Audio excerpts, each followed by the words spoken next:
আমি তো স্যার আপনার প্রতিষ্ঠানে অনেক দিন ধরেই আসি, আমার স্ত্রী এখানে চাকরি করে, তা আমি এগুলো দেখি, সবসময় বিরক্ত হয়েছি। মানে এগো যে কাজ কারবার দেখে আমার মনে হয়েছে যে এগুলো প্রত্যেকের বাসায় নিয়ে দাওয়াত করে পিঠে, কারণ এটা তো একটা প্রতিষ্ঠান। আমার স্ত্রী এখানে জব করে, এই প্রতিষ্ঠানটার উন্নতি হোক সেটাই তো আমি চাই। তো গতকালকে স্যার আমি কন্ট্রোল করতে পারিনি, আসলে আমি মারতাম কিন্তু আমার প্রতিষ্ঠান তো না, এই জন্য আমি মারিনি। আমি যার জিনিসগুলো নিয়ে নিছি, কারণ এরা আসলে টাকা নেয়, পয়সা নেয়, বেতন নেয়, সবই ঠিক আছে, কিন্তু কাজটা করে কাঁচা বেইমান প্রত্যেক।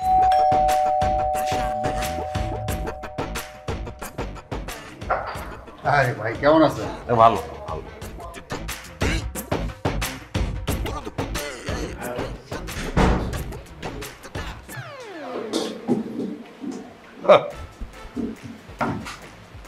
তুমি আবার আজকে এখানে আসছো কেন? বস যে নিষেধ করছে তোমার মনে নাই? আমি অন্য কারো বসের নিষেধ শুনি না, আমি আমার বসেরটা শুনি। তোমার বসের নিষেধ শোনো মানে? কে তোমার বস? তুমি আমার বস, তুমি। শোনো, রাগ বলো, অভিমান বলো, তুমি সকালবেলা না খাইয়ে আসছো, তাহলে তো আমি সহ্য করতে পারবো না। বাইরের খাবার তো তুমি খাও না, এই নাস্তা নিয়ে আসছি, এখন নাস্তা খাবা। বাসা থেকে নাস্তা নিয়ে আসছো মানে? নাস্তা কে বানাইছে? ও, তার মানে তুমি আমার ভাইয়ের বোরে প্রেসার দিয়ে নাস্তা বানাই নিয়ে আসছো?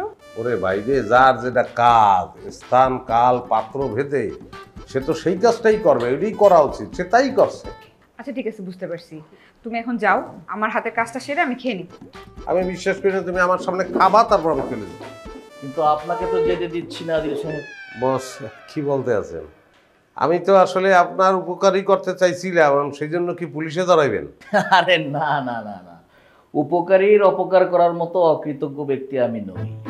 আচ্ছা আদিল সাহেব, আমাকে একটা প্রশ্নের উত্তর দেন তো। আমার অফিসে এসে আপনি যে আমার এমপ্লয়ীদের মোবাইল, তারপরে মেকআপ বক্স এগুলো কেড়ে নিতেন কেন? স্যার এটার মধ্যে, স্যার এটার পিছনে কোনো গভীর রহস্য নাই, এটা আমার স্বভাব, আমার চরিত্র। মানে হয়েছে কি স্যার, কোনো মানুষ যদি আইলসে বইয়ে দেয়, যে কাজটা তার করার কথা সেই কাজটা করে না, তখন স্যার আমার মাথায় রক্ত উঠে যায়।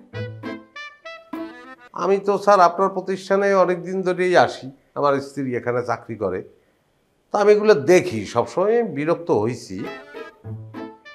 মানে এগো যে কাজ কারবার দেখে আমার মনে হয়েছে যে এগুলো প্রত্যেকের বাসায় নিয়ে দাওয়াত করে পিঠে, কারণ এটা তো একটা প্রতিষ্ঠান। আমার স্ত্রী এখানে জব করে, এই প্রতিষ্ঠানটার উন্নতি হোক সেটাই তো আমি চাই। তো গতকালকে স্যার আমি কন্ট্রোল করতে পারিনি, আসলে আমি মারতাম কিন্তু আমার প্রতিষ্ঠান তো না, এই জন্য আমি মারিনি। আমি যার জিনিসগুলো নিয়ে নিছি, কারণ এরা আসলে টাকা নেয়, পয়সা নেয়, বেতন নেয়, সবই ঠিক আছে, কিন্তু কাজটা করে কাঁচা বেইমান প্রত্যেকটা। মিস্টার আদিল, আমি এখন আপনাকে একটা প্রস্তাব দিতে চাই। আমার এই অফিসের জন্য আপনাকে হায়ার করতে চাই।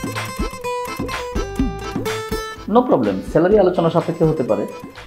আর আপনার যে পোস্ট, আপনার যে পদবি, সেটা খুব অদ্ভুত, প্রেশারম্যান। আপনি শুধুমাত্র আমার এই অফিসে যে এমপ্লয়িগুলো আছে, যারা অলস, কাজ করতে চায় না, আগ্রহী না, কম কাজ করে, ফাঁকিবাজি করে, ওদেরকে আপনি সবসময় প্রেশার দিয়ে কাজ করাবেন। স্যার আপনি কি করছেন?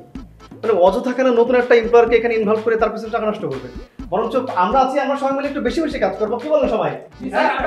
এই চুপ করো সবাই, তোমাদের সবার ব্যাপারে আমার কাছে রিপোর্ট আছে। এনিওয়ে, মিস্টার আদিল, হবেন আমার অফিসের প্রেশারম্যান? স্যার আমি হয়তো রাজি হইতাম না, কিন্তু আপনার অফিসের এই যে এইসব ক্যারেক্টার অগর দেখি এখন আমার মনে হইতে আছে, আমি খুব উৎসাহ পাইতেছি যে এদেরকে প্রেশার আমার দিতেই বিনা বেতনে হইলেও স্যার। আমি রাজি স্যার।